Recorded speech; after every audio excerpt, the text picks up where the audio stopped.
I love you so much Nandu.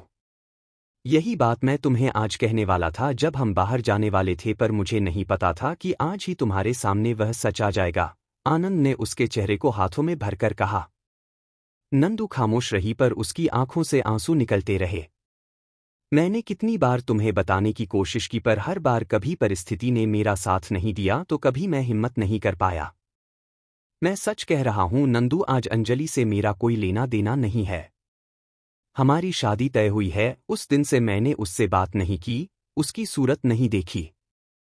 तुमने तो खुद ही फोन देखा है ना, जब से बंद पड़ा है। उसी दिन सब खत्म हो गया नंदू, जब दादी माँ ने मुझसे वादा लिया अंजलि को भूलने का, और फिर उसका धोखा पता चलते ही नफरत हो गई उससे। आनंद बोला। प्लीज नंदू, एक आखिरी बार मेरा विश्वास कर लो। मैं तुमसे आज के बाद कुछ नहीं छिपाऊंगा, कोई भी झूठ नहीं कहूंगा। एक एक सच तुम्हें बताऊंगा। प्लीज नंदू, सिर्फ एक मौका मुझे दे दो। मैं तुम्हें तकलीफ नहीं देना चाहता और ना ही चाहता हूं कि हमारे रिश्ते में कोई भी प्रॉब्लम आए। नंदू अब भी कुछ नहीं बोली।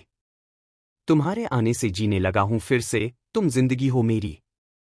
I can't live without you. Please Nandu, समझने की कोशिश करो। सिर्फ एक बार, आखिरी बार मुझ पर विश्वास कर लो। आनंद ने भरे गले से कहा और उसकी आंखें भर आई। नंदू ने एक नज़र उसे देखा और फिर उसके सीने से लग गई। आपको बहुत चाहती हूं मैं डॉक्टर साहब। बेहद प्यार करती हूं, नहीं बर्दाश्त कर पाई इसलिए जा रही थी, पर नहीं जा पाई क्योंकि दिल ने कहा एक बार आपसे पूछना होगा। यूं नहीं छोड़ सकती आपको। जी नहीं पाऊंगी आपसे अलग होकर। आप शायद बताना चाहते थे, पर क्यों नहीं बताया आपने मुझे? क्यों छुपाते रहे? क्या मुझ पर विश्वास नहीं था या हमारे रिश्ते पर भरोसा कमजोर था? नंदू बोली। सब बताता हूं तुम्हें, सब कुछ बताता हूं। तुमने जो मुझ पर विश्वास दिखाया है उसके लिए थैंक यू नंदू। एक एक बात तुम्हें बताऊंगा मैं। आनंद ने उसे अपनी बाहों में कसते हुए कहा। नंदू ने भी अपनी बाहों का घेरा उसकी कमर में कस लिया। कुछ देर बाद नंदू आनंद के सीने से अपनी पीठ टिकाए उसकी बाहों में थी और आनंद ने उसे पीछे से होल्ड किया हुआ था। नंदू, मैं बता नहीं सकता कि तुम्हें पाकर मुझे कितना खुशी महसूस होती है। जीवन में एक संपूर्णता आ गई है। ऐसा लगता है कि इससे अच्छा और इससे सुंदर कुछ हो ही नहीं सकता, मानो सभी इच्छाएं पूरी हो गई हो। आनंद बोला तो नंदिता ने उसकी तरफ देखा और उसके सीने पर अपना चेहरा टिका लिया। शुरू से ही मैं हमेशा पढ़ाकू रहा, क्लास में स्कूल में टॉप करता था, फिर मेडिकल में सिलेक्शन हो गया और मेडिकल की पढ़ाई में सालों बीत गए। पहले एमबीबीएस की, फिर एमएस किया और लिए कार्डियक सर्जन बना और अपने साथियों के साथ मिलकर हॉस्पिटल खोला। इन सब के दौरान कभी भी कोई खास लड़की मेरी जिंदगी में नहीं आई और ना ही मुझे इन सब के लिए समय था। हाँ, दोस्त थे, नॉर्मल फ्रेंड वह हमेशा रहे, पर कोई खास गर्लफ्रेंड है या खास दोस्त कभी नहीं रही। हमारी शादी के 2 महीने पहले अचानक से अंजलि मेरी जिंदगी में आई। आनंद बोला तो नंदू ने उसकी तरफ देखा। वह यहाँ अपने घर से मॉडलिंग में करियर बनाने के लिए आई थी। तबीयत खराब होने की वजह से एक दिन मेरे हॉस्पिटल में आई और फिर उसे शायद मेरा व्यक्तित्व अच्छा लग गया था, फिर उसका आना जाना शुरू हो गया। वह अक्सर ही आने लगी मुझसे मिलने के लिए। धीरे धीरे मैं भी उसके प्रति आकर्षित होने लगा। आनंद बोला। नंदिता ने अपना चेहरा उठाकर उसकी तरफ देखा तो आनंद ने वापस से उसका सिर अपने सीने से लगा लिया। मुझे शायद अंजलि पसंद आने लगी थी, पर मेरी और उसकी सोच अलग थी। मैं उसके के लिए सीरियस था क्योंकि वह मेरी जिंदगी में आने वाली पहली लड़की थी और मेरे लिए गर्लफ्रेंड बॉयफ्रेंड टाइम पास इस टाइप की चीज नहीं थी। मैं उसके लिए सीरियस था और उससे शादी करना चाहता था, पर शायद वह मेरे लिए सीरियस नहीं थी। उसके लिए हमारा रिश्ता सिर्फ एक टाइम पास ही था, इसलिए जब मैंने उससे शादी के लिए पूछा तो उसने तो साफ इनकार कर दिया। आनंद बोला। नंदू ध्यान से सुन रही थी। मैं उससे बार बार बात करता रहा और मनाने की कोशिश करता रहा, पर वह टालती रही। आखिर में मेरे दबाव में आकर उसने अपने पेरेंट्स से बात करने के बारे में मुझसे वादा किया और वह मुझसे बोलकर चली गई कि वह अपने पेरेंट्स से बात करने जा रही है। आनंद बोला। उसके पेरेंट्स ने मना कर दिया? नंदू ने सवाल किया। आनंद ने उसके चेहरे को देखा और फिर आगे बोला। मैं भी बेहद खुश था और बार बार अपने फ़ोन को चेक कर रहा था। यह वही समय था जब दादी माँ ने हमारे रिश्ते की शुरुआत की थी और मैं भी जबलपुर में था। जिस दिन हमारे रिश्ते की बात चली उसी दिन उसका मैसेज आया कि उसके पेरेंट्स के लिए मना कर दिया है। उसने मुझे बाहर मिलने भी बुलाया। वह भी उस समय जबलपुर में ही थी। उसने बताया उसकी फैमिली भी जबलपुर में है। मैं उससे मिलने गया और उसने मुझसे सारे रिश्ते खत्म कर दिए। आनंद बोला और गहरी सांस ली। उस दिन मैं एकदम से टूट गया था, बहुत दुखी था, क्योंकि यह मेरी जिंदगी का पहला रिश्ता था जहां मैं वाकई में सीरियस था। मेरी जिंदगी में कभी कोई लड़की नहीं आई थी, इसलिए मैं उससे जुड़ गया था, जबकि शायद अंजलि के लिए ऐसा नहीं था। आनंद बोला। नंदिता ने अपना सिर उसके सीने से बाहर निकालकर देखा। मैंने उसे कहा कि वह बात करें और मुझे पलट कर जवाब दे, पर उसने मना कर दिया तो कर दिया। मैं पूरे टाइम उसे मैसेज करता और उसके मैसेज का इंतजार करता, पर उसका कोई जवाब नहीं आया। आनंद बोला और नंदू के माथे को किस किया। उसी समय दादी माँ ने तुमसे रिश्ते की बात कही। मुझे समझ नहीं आ रहा था कि मैं क्या करूं। एक अजीब सी कशमकश में फंसा हुआ था। मैंने दादी को सारा सच बता दिया। दादी माँ ने कहा कि अंजलि का प्यार सच्चा नहीं है, वरना वो यूं पीछे न हटती। दादी माँ उसे समझ गई, अनुभवी है। दादी माँ ने मुझे समझाया और कहा कि अगर कोई कमी लगे मैं मना कर सकता हूं, पर तुमसे मिलकर मुझे वाकई में कोई कमी नहीं लगी। इनफैक्ट तुम मुझे बहुत अच्छी, समझदार और सुलझी हुई भी लगी, और तुम्हारे प्रति मुझे एक लगाव सा महसूस हुआ। आनंद बोला तो नंदू के चेहरे पर एक क्यूट स्माइल आ गई। पर अभी भी मैं तुम्हारे और अंजलि के बीच में उलझा हुआ। अंजलि की तरफ से मना हो चुका था और दादी माँ के समझाने पर मैंने हमारे रिश्ते के लिए हाँ कह दिया। आनंद बोला। जब आपका अंजलि से रिश्ता टूट गया था, फिर आप मुझे क्यों अवॉइड करते रहते थे? नंदिता ने सवाल किया। मैं उस समय कंफ्यूज था, कुछ समझ नहीं आता था। तुम्हारी तरफ जुड़ना चाहता था, पर ना जाने क्यों जुड़ नहीं पाता था। शायद पहले रिश्ते के टूटने की कसक थी जो मुझे तुम्हारे करीब नहीं आने दे रही थी। हमारी शादी के कुछ ही दिन बकाया थे कि तभी अचानक से अंजलि ने मुझे फिर से बुलाया और उसने कहा कि वो तैयार है। इस समय मैं अजीब सी स्थिति में फंस गया था नंदू, मुझे कुछ समझ नहीं आ रहा था। मैं तुम्हारे लिए भी जुड़ाव महसूस कर रहा था और मुझे ऐसा लग रहा था कि शायद मैं अंजलि के साथ गलत कर रहा हूं, और मैंने दादी से बात की, पर दादी माँ अंजलि के खिलाफ थी और उन्होंने इनकार कर दिया। आनंद बोला तो नंदू सोचने लगी। उस समय दादी माँ ने मुझसे वादा लिया कि मैं अब कभी भी अंजलि से बात नहीं करूंगा। लिए दादी माँ की अनुभवी नज़रें उसे पहचान गई थी कि वह नहीं मेरी पत्नी और नहीं इस घर की बहू बनने लायक है, और उसी दिन मैंने फ़ोन कर अंजलि से रिश्ता तोड़ लिया और ये फ़ोन बंद करके रख दिया और अंजलि से कभी ना मिलने और बात न करने का तय कर लिया। आनंद बोला। पर यह तो अंजलि के साथ गलत हुआ ना? जब आप उसे प्यार करते थे तो? नंदिता बोली तो आनंद ने उसका चेहरा हथेलियों में लेकर उसके माथे को प्यार प्यार से चुमा। हर कोई तुम्हारे जैसा साफ और सच्चे दिल का नहीं होता नंदू, और फिर किस्मत और संजोग की बात है। मैं भी तुम्हारे जैसा ही हूं, इसीलिए अंजलि के लिए दुखी भी था और उसके हाथों बेवकूफ बन गया। अंजलि की बातों में आ गया, पर उसके दिल में मेरे लिए कोई फीलिंग नहीं थी। वह सिर्फ टाइम पास कर रही थी। आनंद बोला तो नंदू ने नासमझी से उसे देखा।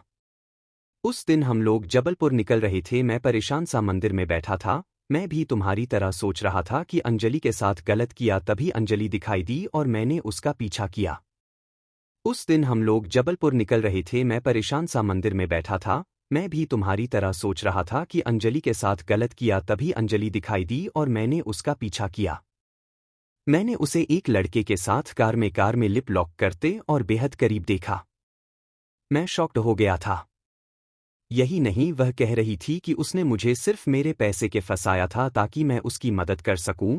आनंद बोला तो नंदू की आंखें बड़ी हो गई। उस दिन बहुत तकलीफ हुई थी। दिल टूट गया था। इतनी तकलीफ हुई थी और उसी दिन मैंने तय कर लिया था कि अब तुम्हारे साथ ईमानदारी से रिश्ता निभाऊंगा। मैंने कभी तुम्हें धोखा नहीं दिया और न ही चीट करने की कोशिश की। जिस दिन से हमारी शादी हुई है, एक एक दिन मैंने हर कदम पर सच्चाई के साथ तुम्हारे साथ रिश्ता निभाया है, और हर दिन एक सच्चाई और ईमानदारी के साथ तुम्हारे तरफ कदम बढ़ाने की और पहल करने की कोशिश की है। आनंद ने कहा। नंदिता ने उसकी तरफ देखा। विश्वास है मुझ पर? आनंद ने उसकी आंखों में देखकर सवाल किया। आपकी एक एक बात पर विश्वास है डॉक्टर साहब, और ये विश्वास हमेशा रहेगा। बस आपसे इतना ही कहना चाहूंगी कि कभी भी कोई बात हो, विश्वास करके मुझे बताइएगा। आप हमेशा मुझे अपने साथ खड़ा पाएंगे, कभी भी अपने खिलाफ नहीं। बस बताइएगा जरूर, नंदिता ने कहा तो आनंद के चेहरे पर मुस्कान आ गई और उसने नंदिता को बाहों के घेरे में कस लिया। पर इस सब में हमारा प्लान तो खराब हो गया ना, नंदू मायूसी से बोली। प्लान क्यों खराब हो गया? आनंद ने कहा तो नंदिता ने उसकी तरफ देखा। अभी सिर्फ 9 बजे है नंदू, और 9 बजे हम निकलने वाले थे तो 1 घंटे लेट निकल चलेंगे। पर अपना फर्स्ट वैलेंटाइंस डे तो मैं बर्बाद नहीं होने दूंगा। और कितना कुछ प्लान किया था मैंने आज के लिए, ऐसे कैसे बर्बाद होने दूंगा? और फिर आज तो हमारी स्पेशल नाइट है, किसी भी कीमत पर खराब नहीं होने देना है मुझे। आनंद ने नंदिता के गालों को खींचकर कहा तो नंदू का चेहरा गुलाबी हो गया।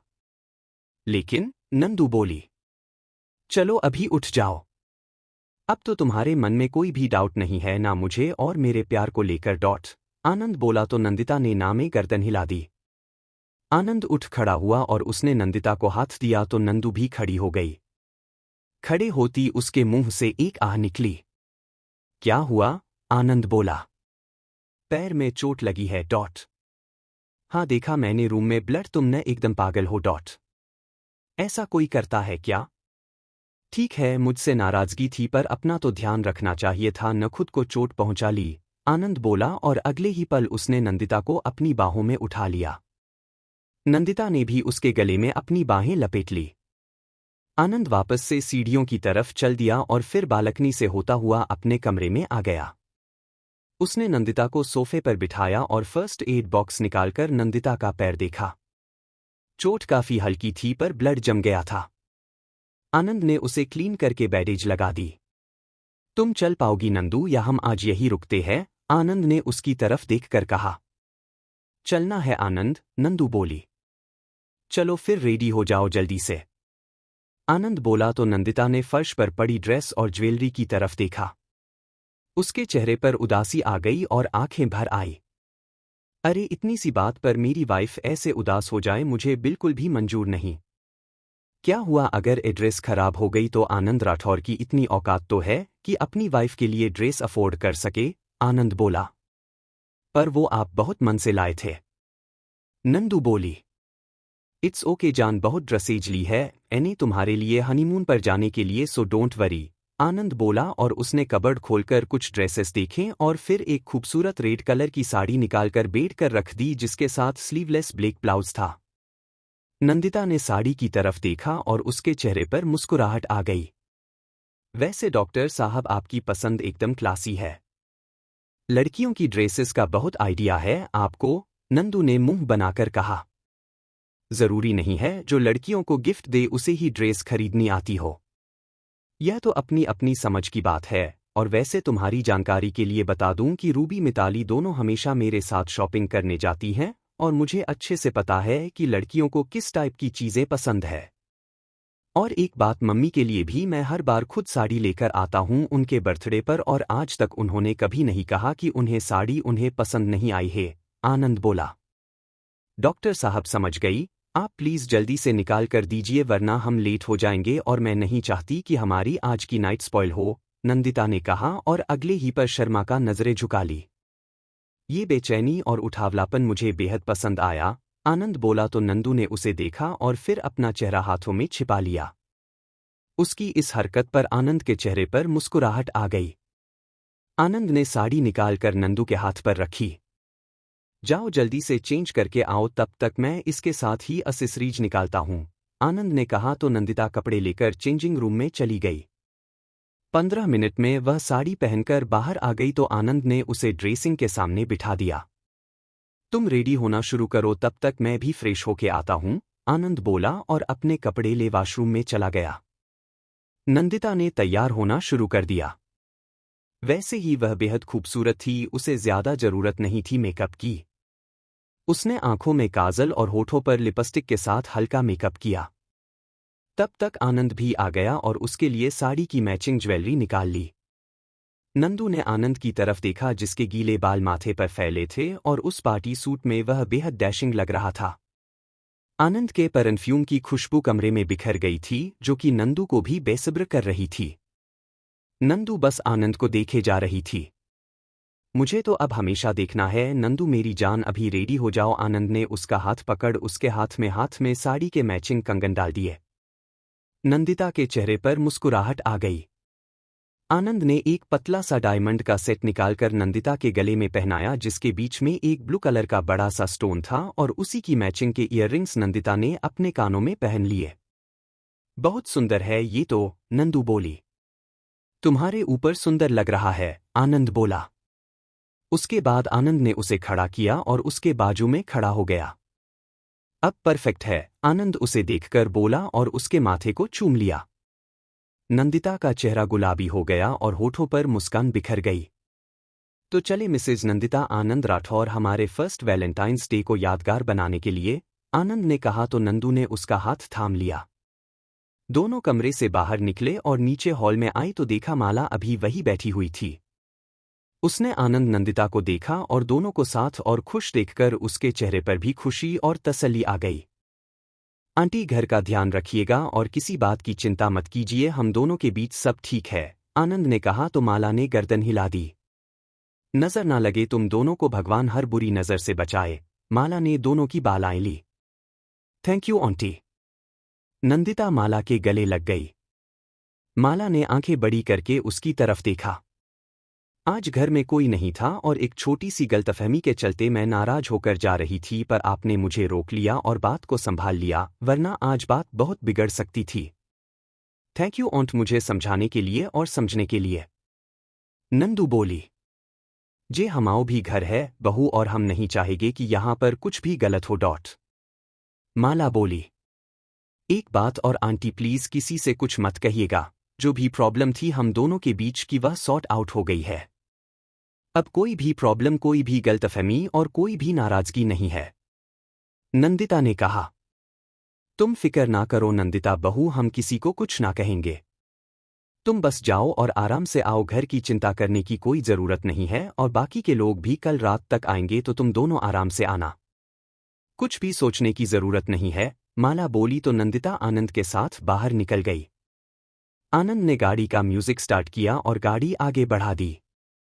नंदिता ने उसकी बाह में अपने हाथ को लपेट लिया और उसके कंधे से सिर्फ टिका लिया। थैंक यू नंदू, आनंद की आवाज आई तो नंदिता ने उसकी तरफ देखा। मुझे समझने के लिए और मेरा विश्वास करने के लिए, मेरे साथ आने के लिए, आनंद ने कहा। आपके साथ नहीं आऊंगी तो किसके साथ आऊंगी, और रही बात विश्वास की तो मुझे आप पर हमेशा से विश्वास था डॉक्टर साहब, और हमेशा रहेगा। बस मैं भी यही चाहती हूं कि आप भी मेरा हमेशा विश्वास करें। मैं आपसे कभी भी कोई झूठ नहीं बोलूंगी, ना ही कोई बात नहीं छिपाऊंगी। मैं भी हमेशा आपका विश्वास करूंगी, वादा करती हूं, नंदिता ने कहा तो आनंद के चेहरे पर गर्व भरी मुस्कान आ गई और उसी के साथ उसने गाड़ी की स्पीड बढ़ा दी। थोड़ी देर में वो लोग आलिशान होटल के बाहर थे। इसी होटल के हनीमून स्वीट को आनंद ने आज की रात के लिए बुक किया था। आनंद नंदिता दोनों बाहर। आनंद ने गाड़ी पार्क करने के लिए चाबी गार्ड को दे दी और नंदू का हाथ थाम लिया। तो रेडी हो रिश्ते की एक नई शुरुआत के लिए, मेरे साथ रिश्ते में आगे बढ़ने के लिए, आनंद बोला। नंदू ने उसकी तरफ देखा और फिर उसके कंधे से सिर्फ टिका लिया। आनंद नंदू को लेकर होटल के रूफटॉप पर आ गया, जहां पर उसके कहने पर खास इंतजाम किया गया था। नंदिता ने देखा तो उसके चेहरे पर मुस्कुराहट आ गई। पूरे पोर्शन को बहुत ही खूबसूरती से डेकोरेट किया गया था। बीच में एक गोल टेबल थी जिसके दोनों तरफ 2 कुर्सियां रखी हुई थी। चारों तरफ खूबसूरत बलून्स और रंग बिरंगी लाइट्स की डेकोरेशन थी। यहां पर इस समय कोई नहीं था। पूरा फ्लोर आनंदिता के लिए ही बुक था।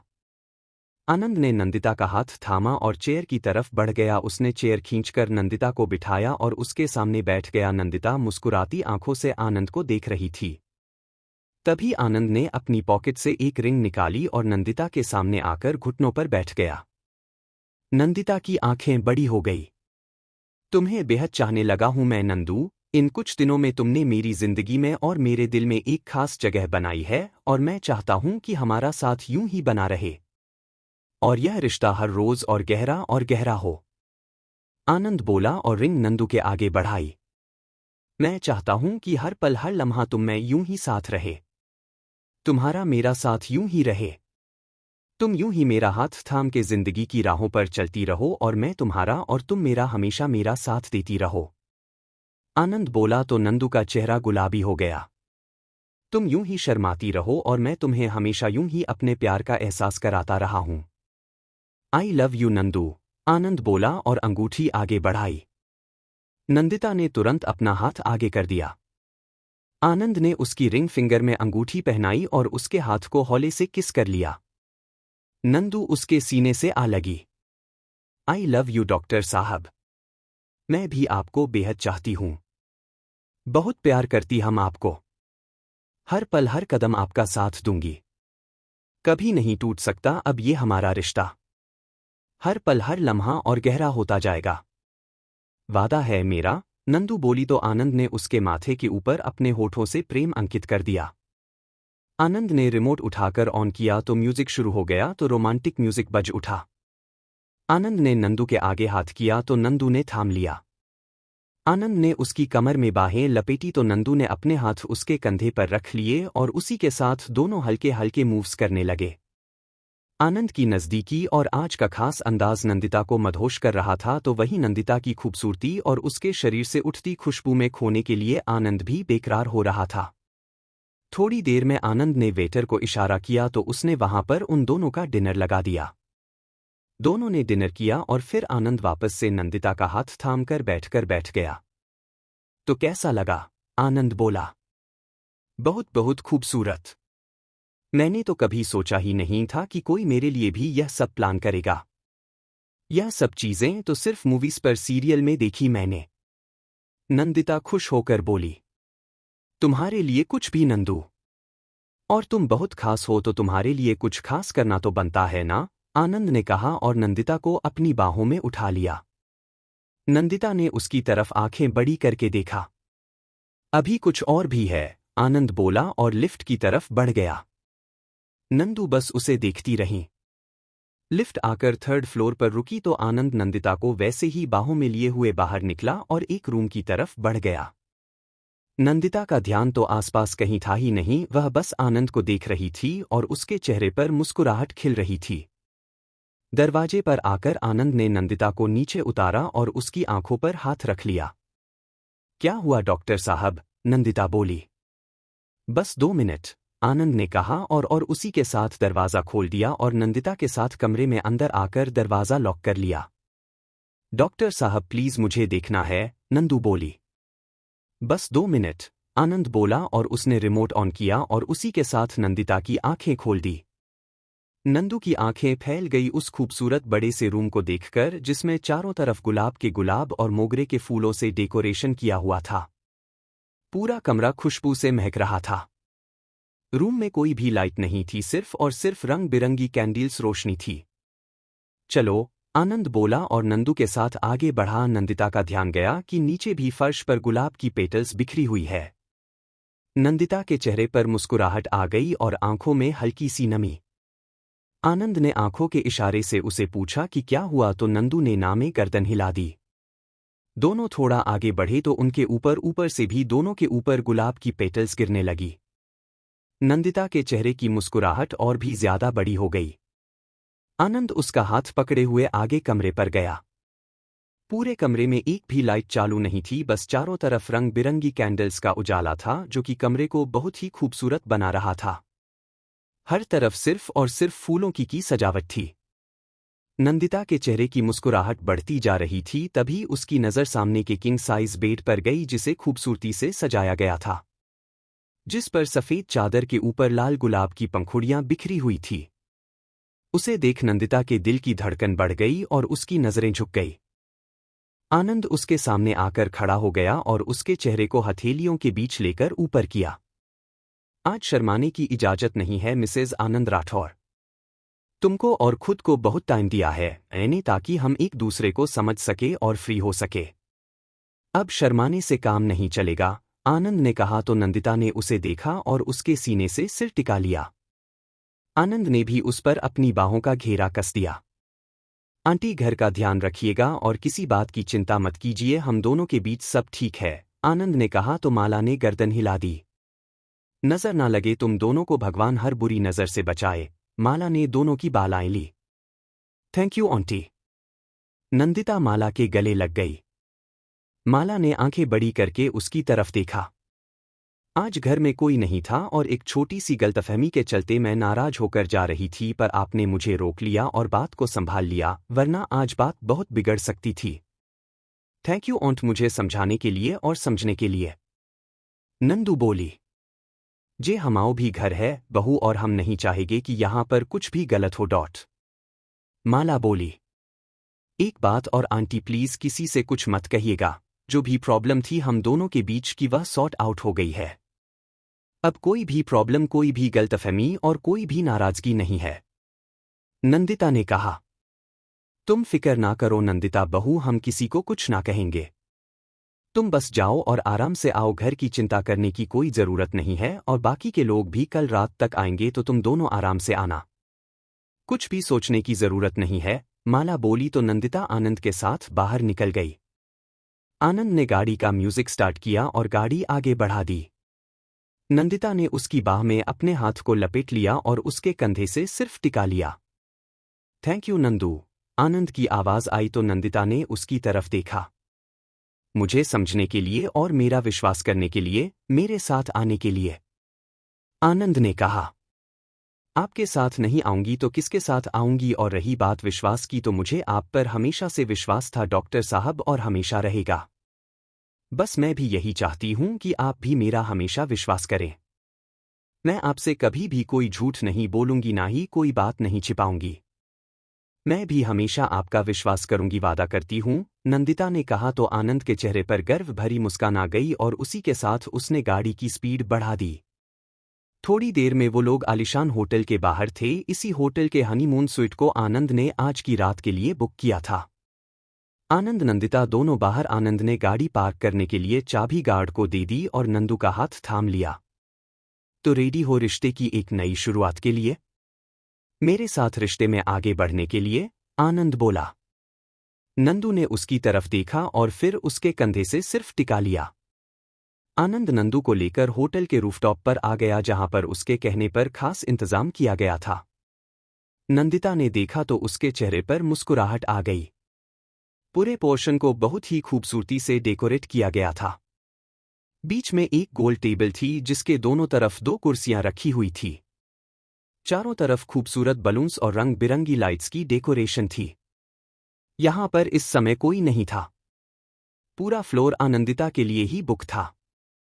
आनंद ने नंदिता का हाथ थामा और चेयर की तरफ बढ़ गया। उसने चेयर खींचकर नंदिता को बिठाया और उसके सामने बैठ गया। नंदिता मुस्कुराती आंखों से आनंद को देख रही थी। तभी आनंद ने अपनी पॉकेट से एक रिंग निकाली और नंदिता के सामने आकर घुटनों पर बैठ गया। नंदिता की आंखें बड़ी हो गई। तुम्हें बेहद चाहने लगा हूं मैं नंदू। इन कुछ दिनों में तुमने मेरी जिंदगी में और मेरे दिल में एक खास जगह बनाई है, और मैं चाहता हूं कि हमारा साथ यूं ही बना रहे और यह रिश्ता हर रोज और गहरा हो। आनंद बोला और रिंग नंदू के आगे बढ़ाई। मैं चाहता हूं कि हर पल हर लम्हा तुम में यूं ही साथ रहे। तुम्हारा मेरा साथ यूं ही रहे। तुम यूं ही मेरा हाथ थाम के जिंदगी की राहों पर चलती रहो और मैं तुम्हारा और तुम मेरा हमेशा मेरा साथ देती रहो। आनंद बोला तो नंदू का चेहरा गुलाबी हो गया। तुम यूं ही शर्माती रहो और मैं तुम्हें हमेशा यूं ही अपने प्यार का एहसास कराता रहा हूं। I love you Nandu. Anand बोला और अंगूठी आगे बढ़ाई। नंदिता ने तुरंत अपना हाथ आगे कर दिया। आनंद ने उसकी रिंग फिंगर में अंगूठी पहनाई और उसके हाथ को हौले से किस कर लिया। नंदू उसके सीने से आ लगी। आई लव यू डॉक्टर साहब। मैं भी आपको बेहद चाहती हूं। बहुत प्यार करती हम आपको। हर पल हर कदम आपका साथ दूंगी। कभी नहीं टूट सकता अब ये हमारा रिश्ता। हर पल हर लम्हा और गहरा होता जाएगा। वादा है मेरा। नंदू बोली तो आनंद ने उसके माथे के ऊपर अपने होठों से प्रेम अंकित कर दिया।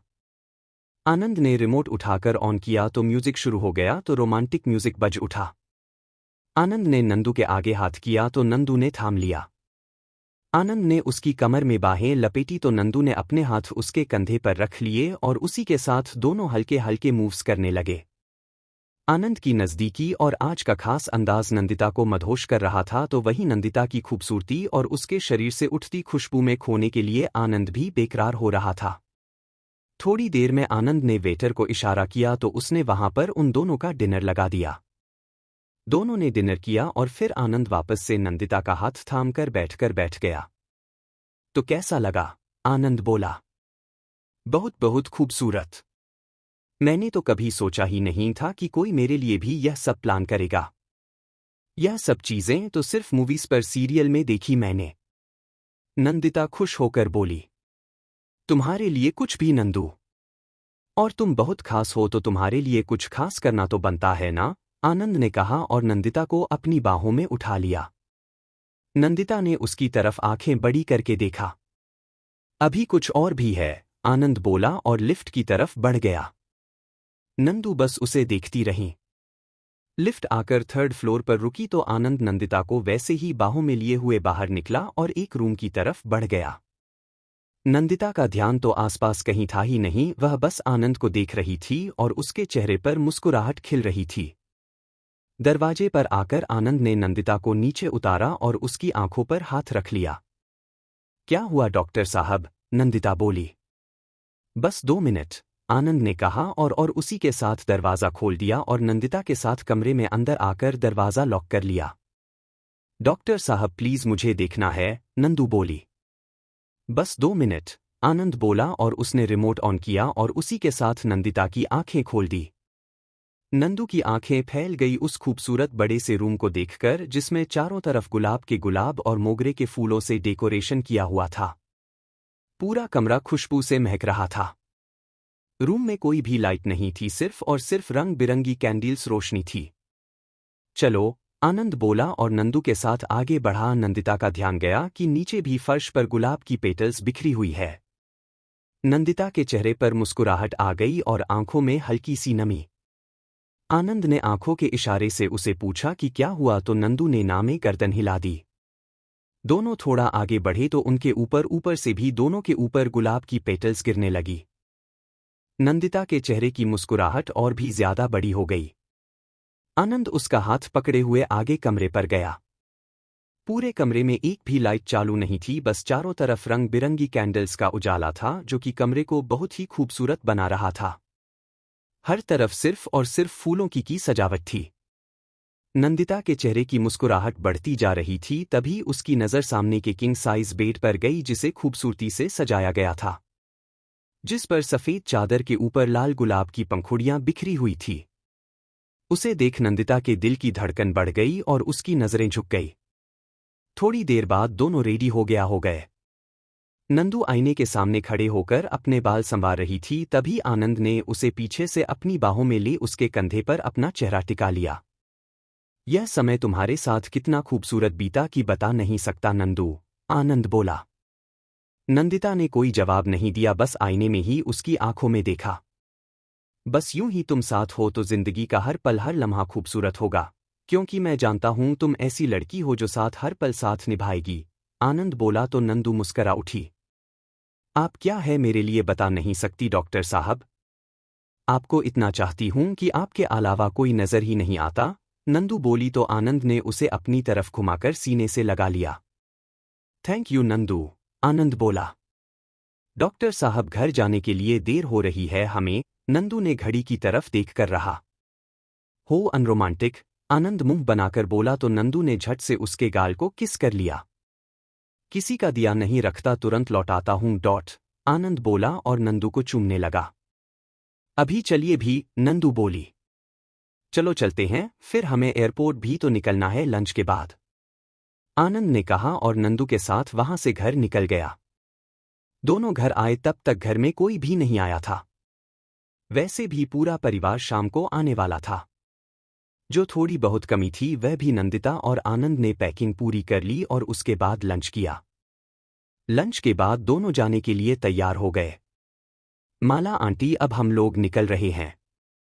बाकी लोग तो रात तक आएंगे पर हमारी फ्लाइट 4 बजे की है तो मैं फ़ोन करके मम्मी को बता दूंगा, आनंद ने कहा। हाँ भैया बिल्कुल आराम से जाओ और परेशान होने की ज़रूरत नहीं है। वह लोग आएंगे तो मैं बता दूंगी और बाकी आप भी उन्हें फोन करके बता देना। माला ने कहा तो आनंद नंदू अपना सामान लेकर एयरपोर्ट निकल गए। रास्ते में आनंद ने संध्या को फोन लगा दिया। हाँ आनंद बेटा। मम्मी हम लोगों की फ्लाइट है तो मैं और नंदू एयरपोर्ट निकल रहे हैं। आप लोग तो शाम तक आओगे? आनंद बोला। बेटा हमें आने में रात हो जाएगी, तुम लोग जाओ, किसी बात की चिंता मत करो, वहां पहुंचकर मुझे फोन कर देना, संध्या बोली। ठीक है मम्मी कर दूंगा, आनंद बोला और कॉल कट कर दिया। उधर अरुणा के पर अरुणा और ठाकुर साहब ने घर पर पूजन और अखंड रामायण का पाठ रखा था, जिसमें उन्होंने अपने सभी नाते रिश्तेदारों को बुलाया था। अरुणा भी बेहद खुश थी अपने परिवार में वापस आकर। पूजन के बाद सब लोग हॉल में बैठे थे तो शोभना ने अरुणा का हाथ अपने हाथों के बीच लिया। मैं आज बहुत खुश हूं अरुणा बेटा, शोभना बोली तो अरुणा ने उनकी तरफ देखा। हर माँ का यही सपना होता है कि उसकी बेटी अपने घर संसार में सुखी रहे, पर जब से तुम दोनों का रिश्ता बिगड़ा हर पल एक तकलीफ रही मुझे। सूरज और अमृत की खुशहाल जिंदगी को देखकर हमेशा मन में यही लगता था कि ना जाने मुझसे कहाँ भूल हो गई जो तुम्हारा रिश्ता ठीक से नहीं चल पाया। शोभना बोली। नहीं माँ, इसमें आपकी कोई गलती नहीं है। गलती मेरी ही थी तो आप हमको खुद को दोष क्यों दे रही है? खुद के बारे में गलत सोचने की जरूरत नहीं है, अरुणा बोली। बिल्कुल सही कह रही हो तुम बेटा, पर अक्सर बच्चों की गलतियों के कारण भी कुछ गलत होता है तो माँ बाप खुद को ही दोष देते हैं। वही मुझे भी लगता था, पर अब मन से सारा बोझ और अपराध बोध निकल गया और साथ ही तुम्हारी खुशहाल जिंदगी को देखकर एक सुकून भी आ गया, शोभना बोली तो अरुणा मुस्करा उठी। अब बस तुमसे एक बात और कहना चाहूंगी शोभना ने कहा तो अरुणा ने उनकी तरफ देखा। तुमने शिवांश को दिल से अपना लिया है, मैं जानती हूं, बस अब हमेशा याद रखना कि तुम माँ हो। यह कभी मत सोचना कि शिवांश को तुमने जन्म नहीं दिया है। अगर तुम्हारे मन में कभी यह भावना आ गई तो फिर तुम्हारा प्यार है बच जाएगा। हमेशा यही सोचना कि तुमने शिवांश और रूबी दोनों को जन्म दिया है, इसलिए दोनों का तुम्हारे प्रेम पर दोनों का बराबर अधिकार है और इस घर की हर चीज पर रूबी के बराबर ही शिवांश का भी अधिकार है। शोभना बोली। जी मां समझ रही हूं और आप निश्चिंत रहिए। एक बार गलती हो गई मुझसे पर अब नहीं होगी। आपके संस्कार हैं मेरे अंदर है और मैंने शिवांश को सिर्फ कहने के लिए नहीं अपनाया है। जिसकी छाया तक मेरे बेटे के ऊपर नहीं पड़ी मैं क्यों उसे उसका बेटा मानूं? शिवा सिर्फ मेरा और ठाकुर साहब का बेटा है और हमेशा रहेगा।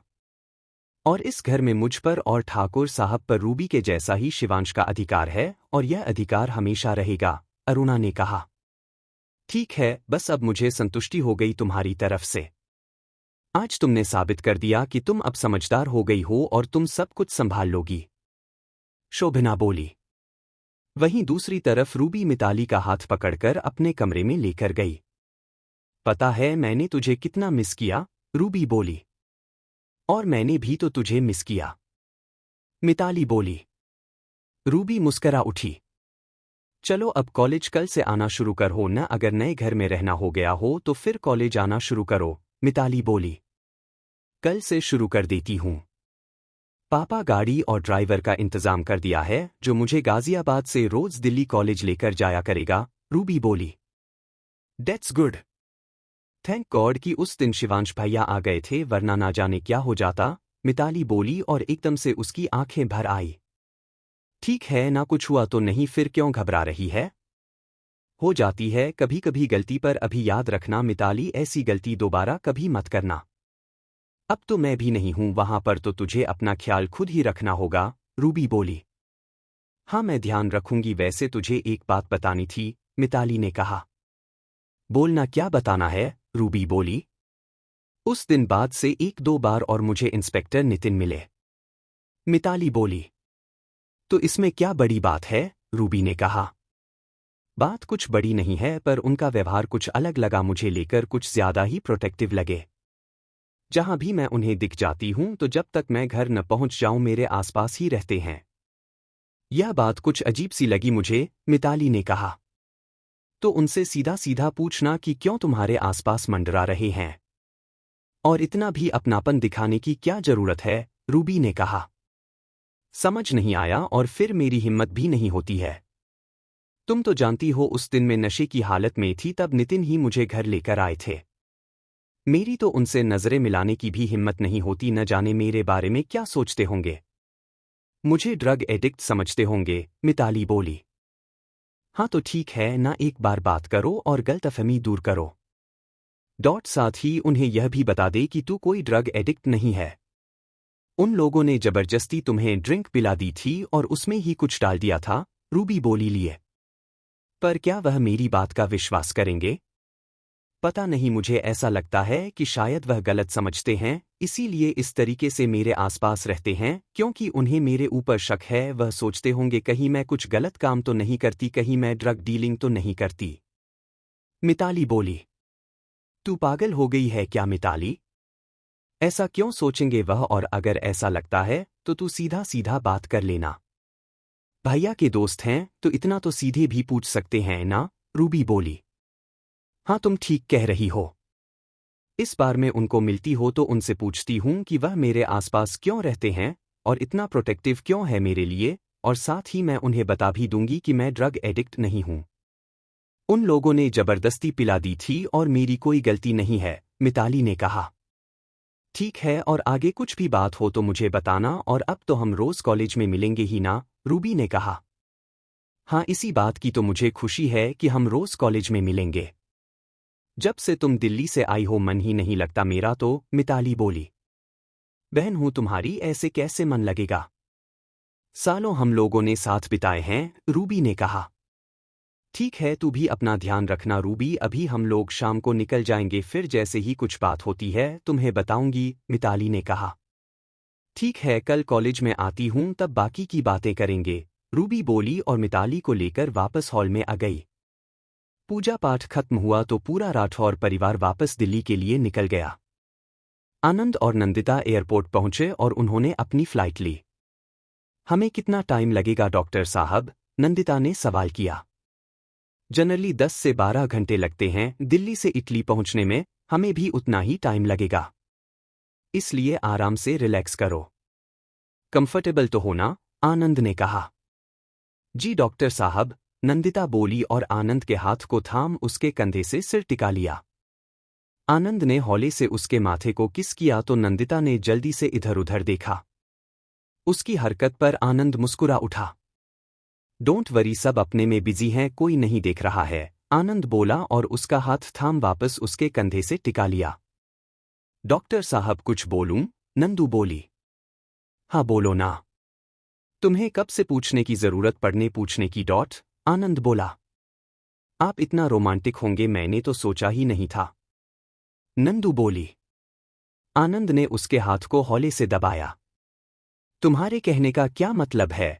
आनंद ने कहा। मतलब आप बहुत ही लविंग एंड केयरिंग हो और बहुत ही रोमांटिक भी, पर शुरुआत में आपका व्यवहार बहुत अलग लगा था मुझे, नंदू ने कहा तो आनंद ने उसकी तरफ देखा। कभी कभी तो मुझे डर लगता था कि पता नहीं आप कैसे हो। कभी मैं सोचती थी कि कहीं आप एकदम खड़ूस टाइप के डॉक्टर तो नहीं हो जो हर टाइम अपनी नर्स पर चिल्लाते रहते हैं। नंदिता हंसकर बोली। जब इतना डर लगता, इतना डाउट था मेरे लिए, फिर भी मुझसे रिश्ते के लिए हाँ कर दिया तुमने? आनंद ने पूछा। तो हाँ तो करना ही था ना, क्योंकि एक पल में एक अलग इमेज बन गई थी और प्यार के साथ सम्मान भी आ गया। बताया था ना आपको मैंने कि आपसे पहली ही नजर में प्यार हो गया था, जब ग्वारीघाट पर उस दिन आपने मुझे सागर से बचाया था। उस पल आपकी इज्जत ईश्वर की तरह हो गई, क्योंकि लड़की के लिए इज्जत जान से कीमती होती है, नंदिता ने कहा। और अगर मैं शादी के लिए मना कर देता तो? आनंद बोलो तो नंदिता ने उसके कंधे से सिर्फ हटा लिया और विंडो की तरफ देखने लगी, पर उसने कोई जवाब नहीं दिया। बताओ ना, तुमने जवाब नहीं दिया। अगर मैं मना कर देता तो? आनंद बोला तो नंदिता ने उसकी तरफ देखा। उसकी आंखें हल्की सी भर गई थी। तुम्हें हर्ट करने के लिए नहीं पूछा नंदू, बस यूं ही पूछ लिया है, इतना परेशान होने की क्या बात है? आनंद ने उसके गाल से हाथ लगाया। अगर आप मना कर देते तो मैं कुछ कर नहीं सकती थी, क्योंकि ये लगाव या प्यार सिर्फ मेरी तरफ से था, पर मुझे बुरा बहुत लगता डॉक्टर साहब, नंदू बोली। आनंद बस उसे देख के समझने की कोशिश कर रहा था। क्योंकि पहले तो मैं आपको जानती नहीं थी, पर जब रिश्ता आया और मैंने आपका फोटो देखा तो एक रिश्ता का जुड़ गया था आपसे। अनजाने ही दिल का रिश्ता, एहसास का रिश्ता, रूह का रिश्ता। जैसे सालों से जानती हूं आपको और आपके लिए मेरे दिल ने हाँ कर दिया था। आप मना कर देते तो मैं कुछ कह नहीं पाती, पर मुझे तकलीफ जरूर होती। नंदिता बोली। नंदू, किस्मत ने तुम्हारा और मेरा रिश्ता बहुत पहले जोड़ दिया था, और जब ईश्वर ने ही रिश्ता जोड़ दिया है तो हम तोड़ने वाले हैं, होते कौन हैं? आनंद ने कहा। नंदू ने उसकी आंखों में देखा। नंदिता, हमारा रिश्ता तो भगवान ने जोड़ा है, तो टूटने का तो सवाल ही नहीं उठता। हमारा रिश्ता कभी नहीं टूटेगा, मुझे विश्वास है, आनंद बोला और वापस नंदू को पकड़ अपने कंधे से टिका लिया और उसके हाथ को अपने हाथों के बीच ले लिया।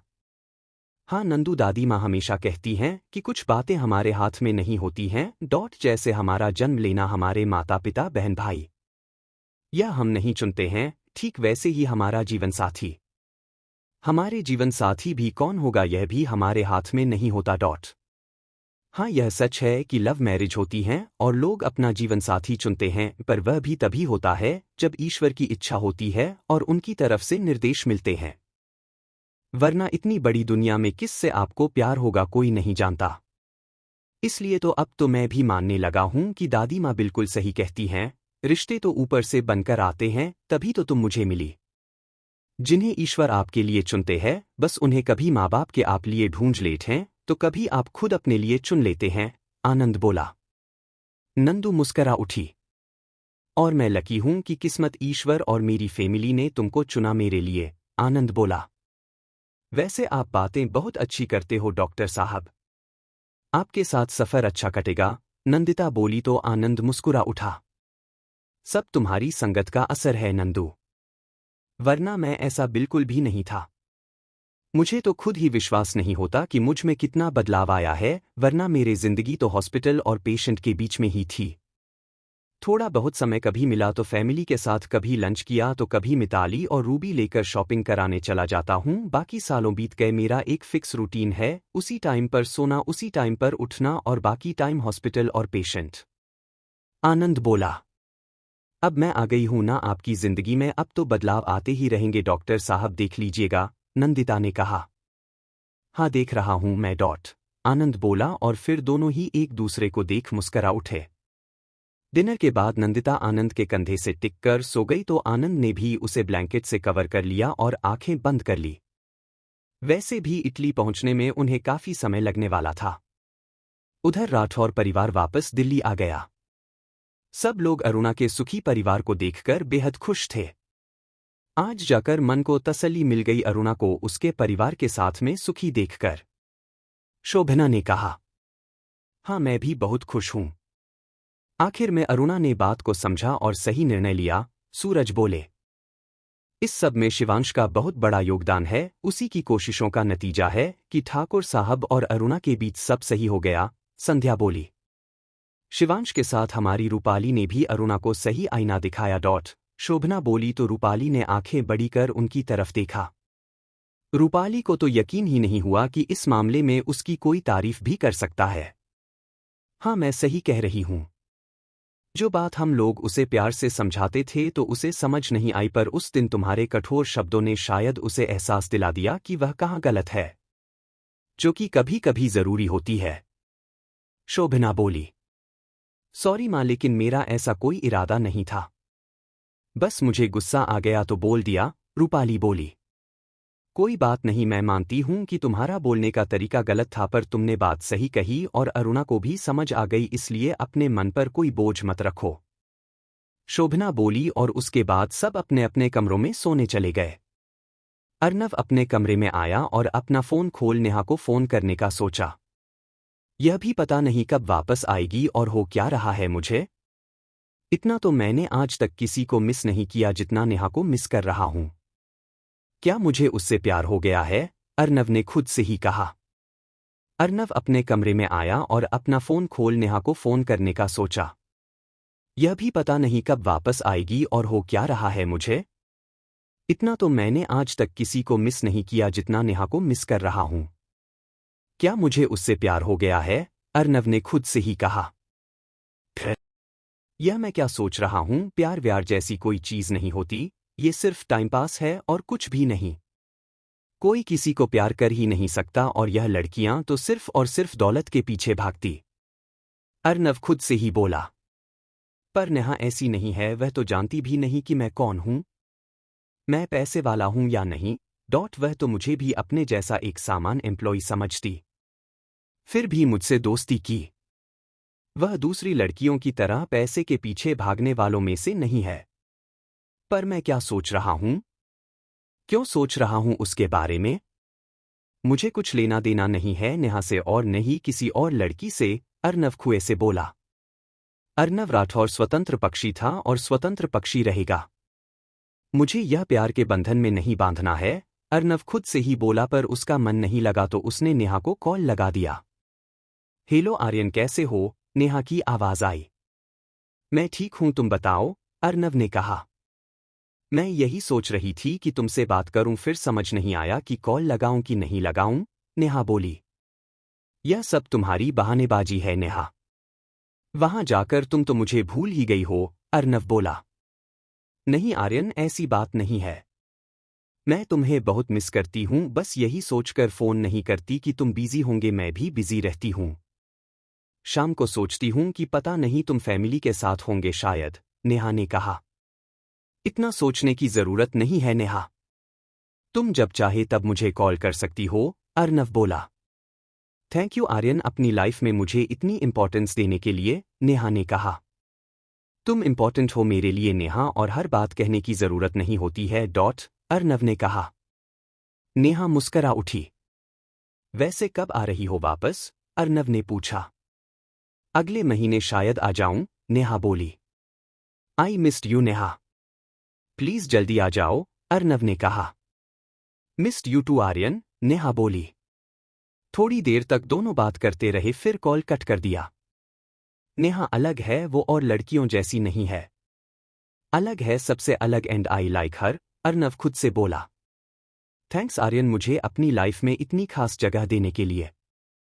मेरा कोई नहीं, हमेशा प्यार की कमी रही है, पर अब लगता है कि ये कमी पूरी हो जाएगी, नेहा खुद से बोली और अर्नव को याद करते हुए आंखें बंद कर ली। अगले दिन ठाकुर साहब का घर गाजियाबाद।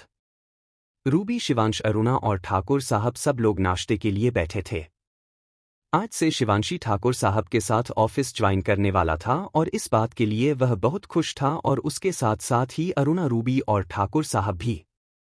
तो बेटा, आज तुम्हारा पहला दिन है, ध्यान रखना और अपने पापा से अच्छे से सीखने की कोशिश करना। आगे जाकर तुम्हें ही सब कुछ संभालना है, अरुणा ने शिवांश के सिर पर हाथ रखकर कहा। जी मम्मी, मैं पूरी कोशिश करूंगा।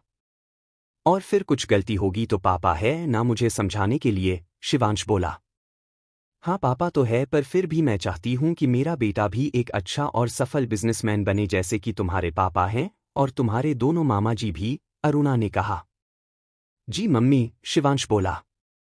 और रूबी बेटा, तुम्हारी भी तो एमबीए का यह लास्ट सेमेस्टर है, तो तुम्हें भी तो किसी कंपनी में इंटर्नशिप के लिए जाना होगा ना, ठाकुर साहब ने रूबी की तरफ देखकर कहा।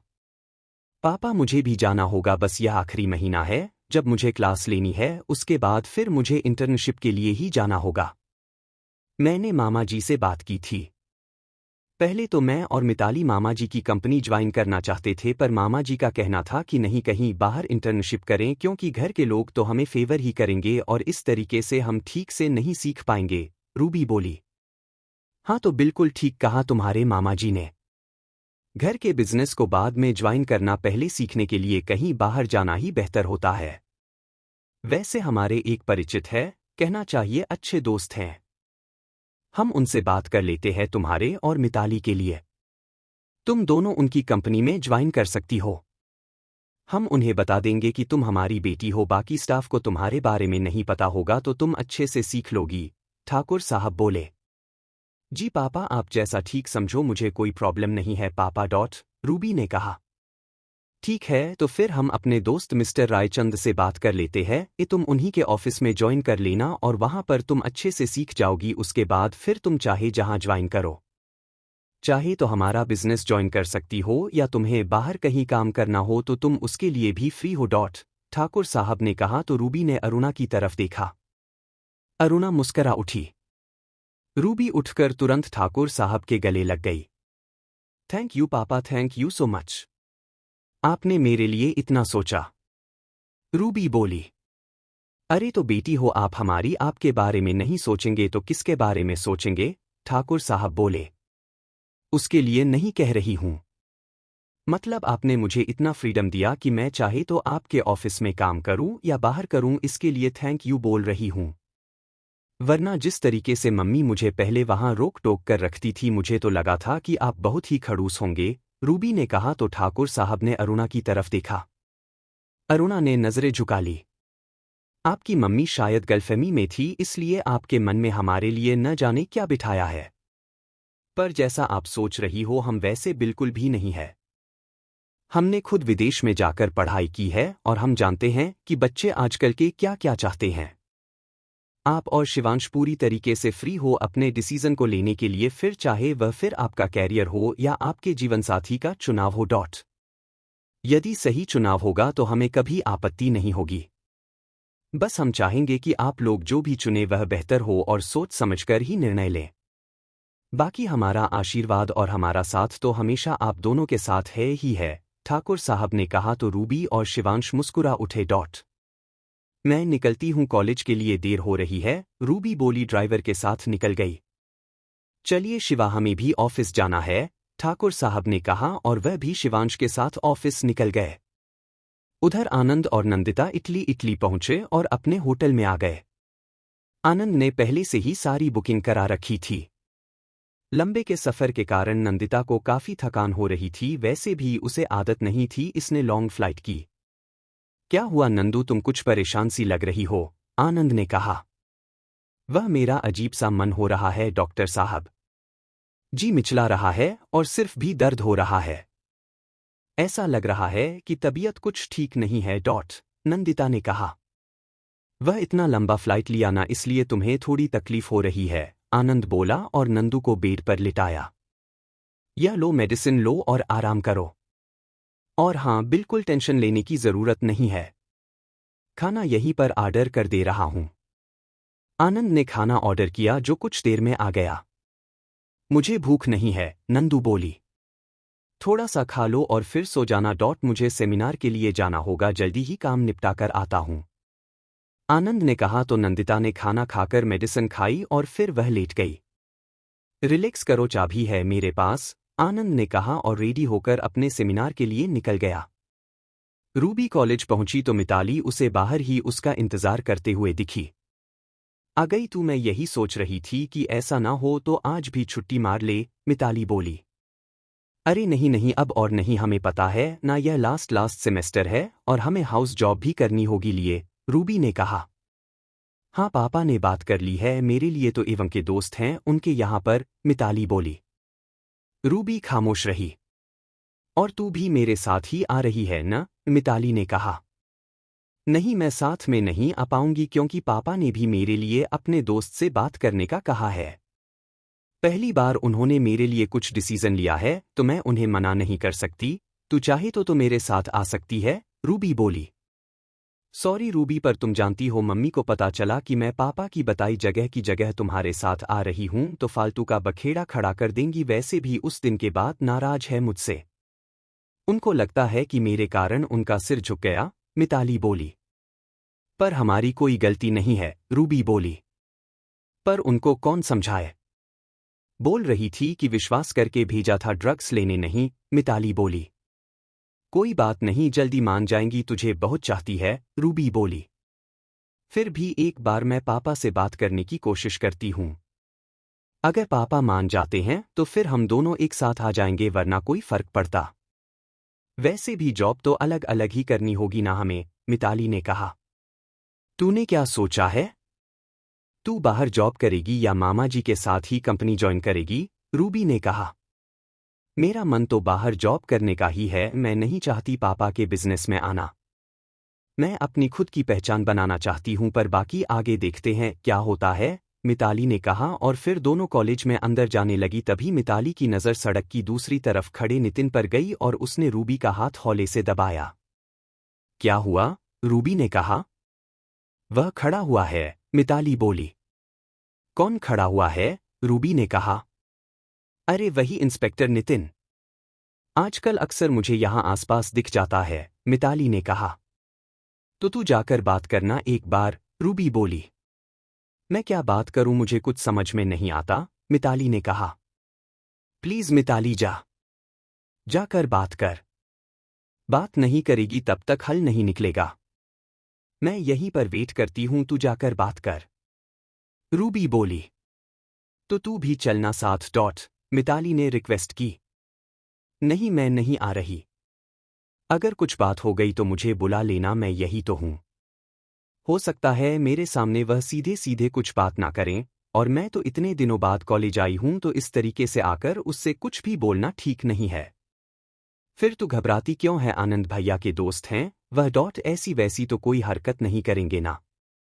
बस एक बार बात करने में क्या जाता है, रूबी ने कहा। तो मिताली ने गर्दन हिलाई और रोड क्रॉस करके नितिन की तरफ चल दी। नितिन ने देखा कि मिताली उसकी तरफ आ रही है तो उसको बड़ा अजीब लगा। यह मेरी तरफ क्यों आ रही है? क्या इसे समझ में आ गया कि मैं इसे फॉलो कर रहा हूं?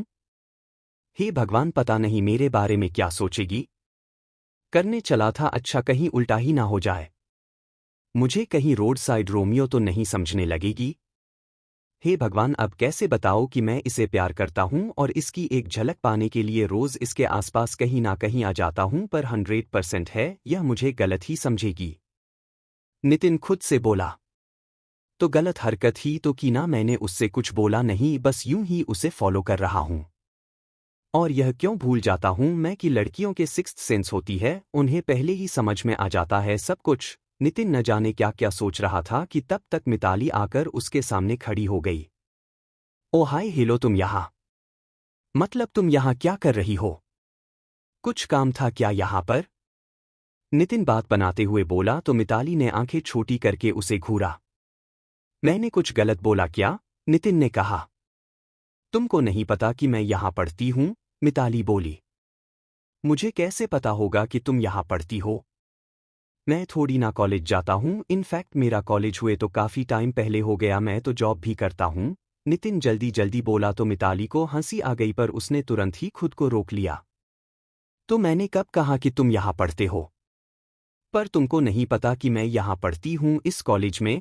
मिताली ने फिर से सवाल किया। हाँ पता है ना। नहीं, मेरा मतलब नहीं पता है ना। मतलब मुझे कैसे पता होगा? नितिन हकला गया। फिर उसने गहरी सांस ली। ओके बोलो, क्या कहना है? नितिन ने अपनी गलती पकड़ में आते ही कहा। मुझे आपसे कुछ जरूरी बात करनी थी, मिताली बोली। यही रोड पर खड़े होकर? कहीं चलकर बात करें, नितिन ने कहा। नहीं, यहीं पर बात करनी है, कहीं चलने की जरूरत नहीं है, मिताली बोली। ओके बोलो, क्या कहना है? नितिन ने कहा। मिताली ने गहरी सांस ली और अपनी मुट्ठी बंद कर ली। तुम मेरा पीछा क्यों कर रहे हैं? क्या तुमको ऐसा लगता है कि मैं अच्छी लड़की नहीं हूं? मैं खराब हूं। सच कह रही हूं, उस दिन मैंने ड्रग जानकर नहीं लिए थे। तुम मुझे ड्रग एडिक्ट समझते हो या ड्रग डीलर, इसलिए मेरा पीछा कर रहे हो? मिताली एक सांस में बोल गई। नितिन ने तुरंत उसके होठों पर अपनी हथेली रख दी। इतना छोटा सा दिमाग और कितना सोच लेती हो यार। तुम्हें एमबीए किसने करने बोल दिया? तुम्हें तो पुलिस में होना चाहिए था, कहां से एमबीए करने इस कॉलेज में आ गई?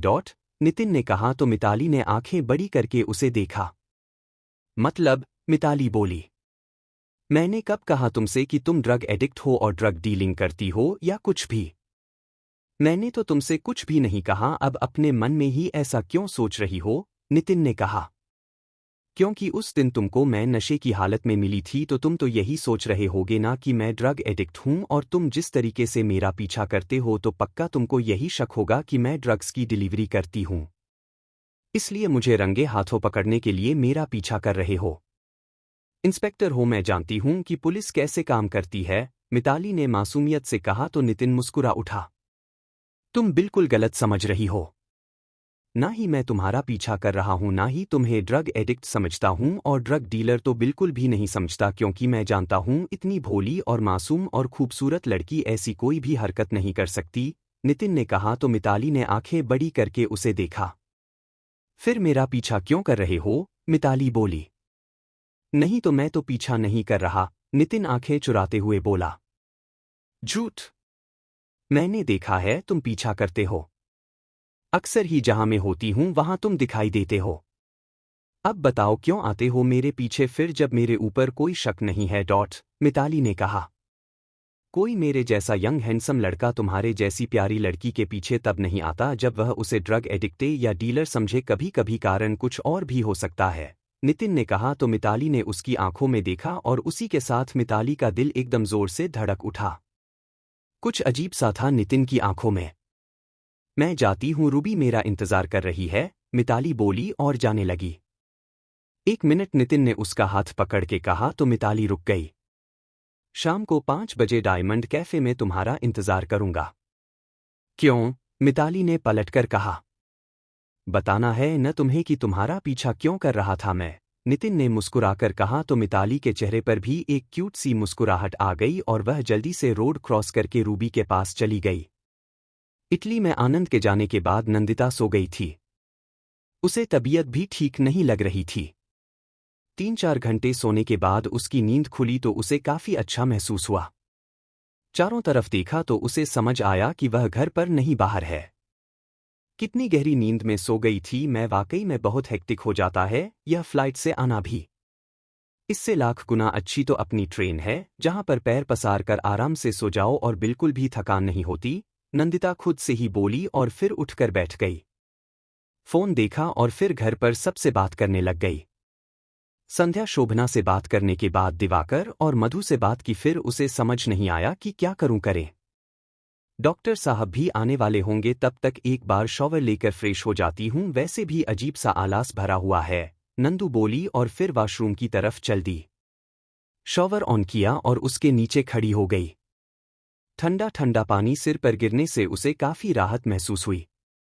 ठीक उसी समय आनंद वापस लौटा। उसके पास स्पेयर की थी तो उसने दरवाज़ा खुद से ही खोला ताकि नंदिता डिस्टर्ब ना हो, क्योंकि आनंद को नहीं पता था कि नंदिता सो रही है या उठ गई है। अंदर आकर उसने देखा तो नंदिता कमरे में नहीं थी। यह कहाँ गई? आनंद ने सोचा और फिर बालकनी में देखा, नंदिता वहां भी नहीं थी।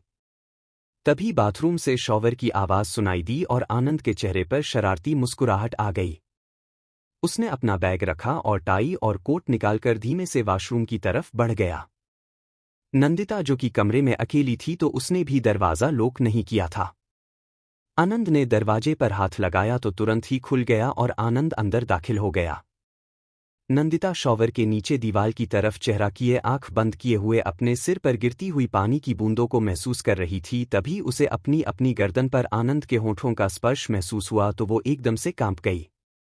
यह सोचकर एक पल को वो डर गई कि कमरे में कौन है और उसने पलट कर देखना चाहा। तभी आनंद की आवाज़ उसके कानों में गूंज उठी। मैं तो सोच रहा था कि तुम सोती हुई मिलोगी, पर तुम तो अपने हस्बैंड के लिए इतना खूबसूरत रोमांटिक मोमेंट प्लान कर रही थी, आनंद ने कहा। नंदिता का चेहरा एकदम से लाल हो गया आनंद की सरगोशी भरी आवाज़ सुनकर।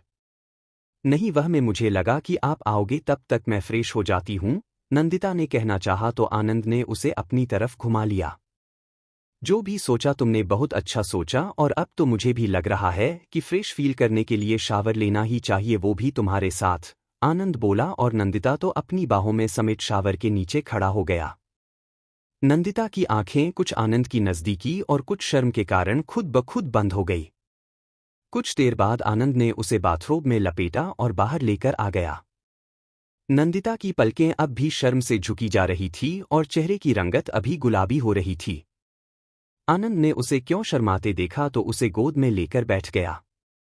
कितना शर्मोगी यार, एक बार भी नजर उठाकर तुमने मेरी तरफ नहीं देखा पिछले आधे घंटे में। मानता हूं तुम्हारे जितना हॉट और अट्रैक्टिव नहीं, पर इतना भी बुरा नहीं कि तुम मुझे न देखो, आनंद ने कहा तो नंदिता ने एक बार उसे देखा और झट से फिर से पलकें झुका ली। अब तो ऐसे ही रोमांटिक मोमेंट्स हम दोनों के बीच में आते ही रहेंगे, क्या तुम हमेशा ऐसे ही शर्माओगी? आनंद ने कहा तो नंदू ने उसके सीने में अपना सिर छुपा लिया। पता नहीं डॉक्टर साहब, पर अभी बड़ा ही अजीब लग रहा है, नंदिता बोली। कोई बात नहीं, आदत पड़ जाएगी धीरे धीरे तुम्हें, मेरी भी और इन सब की भी, आनंद ने उसके ऊपर अपनी बाहों का घेरा कसते हुए कहा। अब फ्रेश फील कर रही होगी तो रेडी हो जाओ, हम थोड़ा घूमने चलते हैं और फिर डिनर करते हुए आ जाएंगे, आनंद ने कहा। पर आप तो थक गए होंगे ना, आप पूरा दिन बाहर ही थे, नंदिता ने धीरे से कहा। कोई बात नहीं है, और मैंने कहा ना मुझे आदत है, मुझे कोई फर्क नहीं पड़ता, और वैसे भी तुम्हें यहाँ इसलिए थोड़ी ना लेकर आया हूँ कि पूरे टाइम तुम बस कमरे में बैठी रहो। आज का सेमिनार हो गया, बस कल का दिन और है, उसके बाद हम पूरा टाइम घूमेंगे, पर आज और कल हम शाम का टाइम तो बाहर जा ही सकते हैं ना, आनंद बोला तो नंदिता ने गर्दन हिला दी और उठ खड़ी हुई। कौन सा ड्रेस पहनूं डॉक्टर साहब? नंदिता ने आनंद की तरफ देखकर कहा तो आनंद ने उसके बैग से निकालकर एक ब्लू कलर की वन पीस ड्रेस दी जो कि घुटनों तक थी और जिसकी स्लीव्स फुल थी। नंदिता ड्रेस लेकर चेंजिंग रूम में चली गई और चेंज कर बाहर आई तो आनंद ने उसे देखा और उसे उसके चेहरे पर मुस्कुराहट आ गई। डॉक्टर साहब, यह ड्रेस ठीक लग रही है? मतलब यह थोड़ी शॉर्ट है ना, नंदिता ने कहा। यहाँ सब चलता है नंदू, और यहाँ कोई हमारी फैमिली नहीं है, बाहर आई हो तो फ्री रहो, कोई प्रॉब्लम नहीं है, सब पहनते हैं आजकल, आनंद ने कहा तो नंदिता ने गर्दन हिला दी और फिर रेडी होकर दोनों बाहर घूमने निकल गए। दोनों ने होटल से ही टैक्सी ली और वही पास के मार्केट निकल गए जहां देर रात तक दोनों घूमते रहे। नंदू ने आनंद की बात थाम रखी थी, आनंद ने नंदू को खूब सारी शॉपिंग कराई, उसके बाद तो वहीं के लोकल रेस्टोरेंट में चले गए और खाना खाया। और घूमना है, आनंद ने कहा तो नंदू ने उसकी तरफ देखा। वापस चलिए ना डॉक्टर साहब, काफी टाइम हो गया है और आप थक गए होंगे, और फिर कल आपका सेमिनार भी है, नंदिता ने कहा तो आनंद के चेहरे पर मुस्कुराहट आ गई और उसने नंदू के सर पर थपका। कितनी फिक्र रहती है मेरी। मैं हूं कि सोच रहा हूं कि तुमको घुमाऊं और तुम्हें यह परवाह है कि मैं थक ना जाऊं, आनंद बोला। हाँ तो आप मेरी परवाह करोगे तो आपकी परवाह भी तो मुझे ही करनी होगी ना। फिर पूरा दिन हो गया है, मैं तो दिन में सो भी गई थी, पर आप तो पूरा दिन बाहर ही थे। कल सुबह फिर से जाना है आपको, तो अभी चलिए जिससे आप रेस्ट कर सकें, नंदिता ने कहा तो आनंद ने वापस से टैक्सी ली और दोनों होटल वापस आ गए। कैसा लगा मेरे साथ बाहर आकर नंदू? ने आनंद ने चेंज करते हुए पूछा। बहुत अच्छा लगा डॉक्टर साहब, बहुत बहुत अच्छी जगह है यह। थैंक यू मुझे अपने साथ लाने के लिए, नंदिता ने कहा। इसमें थैंक यू वाली कोई बात नहीं है नंदू, यह तो हमारा हनीमून है और हनीमून पर तो वाइफ के साथ ही आते हैं ना। इनफैक्ट मैंने तो डबल काम कर लिया, सेमिनार के साथ साथ हनीमून भी प्लान कर लिया, और तुम इस बात से नाराज नहीं हुई, यह बड़ी बात है। वरना मेरा फ्रेंड है, वह भी ऐसे ही सेमिनार के साथ साथ अपनी वाइफ को लेकर गया था तो उसकी वाइफ ने जबरदस्त झगड़ा किया कि अपने काम के लिए आए हो, घुमाने के लिए नहीं, आनंद बोला तो नंदिता खिलखिला उठी। होते हैं कुछ लोग ऐसे ही डॉक्टर साहब, इसमें कोई गलत तो नहीं है। आपका काम भी हो गया और हमारी आउटिंग भी हो गई तो अच्छा ही है ना, नंदू बोली। तुम्हें अच्छा लगा तो फिर जब भी मैं बाहर आया करूंगा तुम्हें भी लेकर आया करूंगा, जितना काम होगा वो करने के बाद हम लोग क्वालिटी टाइम स्पेंड कर सकेंगे। आनंद बोला। जी डॉक्टर साहब, और मैं हमेशा आपके साथ आऊंगी, नंदिता ने उसके गले में बाहें डालकर कहा। आनंद ने उसे एक नज़र देखा और अगले ही पल उसे बाहों में उठाया, उसके होंठों पर अपने होंठ रख दिए और किस करते हुए वह उसे लेकर बेड की तरफ बढ़ गया। उधर मिताली कॉलेज आई तो रूबी ने उसे घूर कर देखा। क्या हुआ, मुझे ऐसे क्यों देख रही है तू? मिताली बोली। तू उससे बात करने गई थी या उसकी क्लास लेने गई थी? मुझे सब दिख रहा था, कैसे हंस हंस के तुम दोनों बात कर रहे थे, रूबी बोली। नहीं तो ऐसी तो कोई बात नहीं है। मैंने उनसे पूछा कि वह मेरा पीछा क्यों कर रहे थे, मिताली बोली। तो क्या जवाब दिया उसने, रूबी ने पूछा। कह रहे थे कि वह मुझे गलत नहीं समझते, ना ही मुझे कोई ड्रग एडिक्ट समझते हैं और ना ही ड्रग डीलर, मिताली ने धीरे से कहा। फिर तुम्हारे पीछे क्यों आते हैं, रूबी ने सवाल किए। वह उसने कहा, कहते कहते मिताली अटक गई तो रूबी के चेहरे पर मुस्कुराहट आ गई। दिल दा मामला है दिलबर, रूबी बोली तो मिताली मुस्करा उठी। शाम को 5 बजे डायमंड कैफे बुलाया है मुझे मिलने के लिए, मिताली ने कहा। तो जाना, रूबी बोली। ऐसे कैसे, मिताली ने कहा। अगर तुम भी उन्हें पसंद करती हो तो जाओ मिलो, समझो तभी ना बात आगे बढ़ेगी, और अगर तुम्हारे दिल में ऐसा कुछ भी नहीं है और तुम उन्हें पसंद नहीं करती तो सीधे सीधे मना कर दो कि तुम नहीं आओगी, रूबी ने कहा। पर मैंने तो मना नहीं किया अभी, मिताली बोली। इसका मतलब तुम्हारे मन में भी उनके लिए कुछ है, रूबी ने कहा। पता नहीं, अभी कुछ समझ में नहीं आया है मुझे, मिताली बोली। ठीक है, तो मिलने में कोई हर्ज नहीं है। जाओ मिल लो, एक दो बार बातचीत करो, तुम्हें समझ में आ जाएगा कि तुम क्या चाहती हो और तुम्हारे मन में उनके लिए फीलिंग है या नहीं है, रूबी ने कहा। तुम ठीक कहती हो, मैं जाऊंगी मिलने के लिए, मिताली बोली और दोनों कॉलेज की तरफ बढ़ गई। रूबी प्लीज अभी किसी से कुछ मत कहना, मिताली अचानक से बोली। मतलब, रूबी ने कहा। तुम तो जानती हो अभी उस दिन पार्टी और ड्रग वाली बात को लेकर अच्छा खासा हंगामा हो गया था। मम्मी तो अब तक नाराज है, मुझसे बात भी नहीं कर रही ठीक से, अब अगर कहीं उन्हें ये सब पता चल गया तो मेरा तो घर से निकलना मुश्किल कर देंगी, मिताली ने कहा। डोंट वरी, मैं किसी से कुछ नहीं कहूंगी, हम दोनों बहनें होने के साथ साथ बेस्ट फ्रेंड भी है, और यह मामले कितने सेंसिटिव होते हैं मैं अच्छे से जानती हूं, तुम जब कहोगी तभी सबको पता चलेगा, और वह भी जब तुम बताओगी, मैं कभी किसी से कुछ भी नहीं कहूंगी, रूबी ने कहा और फिर दोनों कॉलेज के अंदर चली गई। कॉलेज खत्म हुआ और रूबी अपने ड्राइवर के साथ गाजियाबाद निकल गई तो वही मिताली ने फोन उठाया और रूपाली को फोन लगा दिया। हाँ बोलो, रूपाली की आवाज आई।